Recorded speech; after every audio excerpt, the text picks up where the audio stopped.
اخیراً در مصاحبه‌ای گفتی برخی از کشورهای منطقه ازت خواستن برگردی. گفتی یکی از اون دعوت‌ها از طرف ایران در دوران ریاست جمهوری احمدی نژاد بوده. از تو خواستن اونجا زندگی کنی؟ نه، پیشنهاد کمک دادن. گروهی رو فرستاده بود که غیر مستقیم با من تماس گرفتن.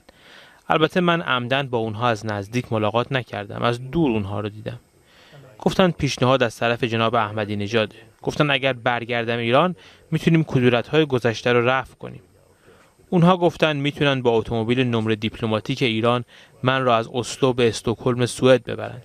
اونجا هم جواز سفر برام آماده کنن تا به ایران برم.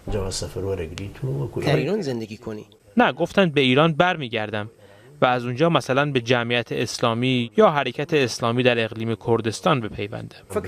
فکر نمی‌کنی هدف ایران کمک به شما برای تشکیل گروهی دیگر بوده تا شما به عنوان اهرم فشار در منطقه علیه احزاب کرد استفاده کنه؟ البته روش ایران و همه دستگاه‌های اطلاعاتی همینه. اول تلاش میکنن زیر سلطه خودشون قرار بدن تا دیگه دشمن اونها نباشی یا علیه اونها موعظه نکنی، یا بی‌طرف باشی و در دایره اونها باشی. مسلح نشی و با سعودی ها همکاری نکنید. الان هم نگرانن مبادا ترکیه و سعودی ها من رو به طرف خودشون بکشونن. مبادا در جبهه علیه مصالح ایران عمل کنم.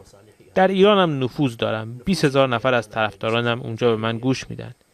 هنگامی که آقای خامنه‌ای هم چند سال پیش به مریوان رفت، سخنرانیش غیر مستقیم خطاب به طرفداران سلفی و جوانای ما بود. پیامش برای شما چی بود؟ بله، علیه وهابیت سخن گفت. رهبران ایران هم میدونن ما طرفدار وهابی‌های سعودی نیستیم.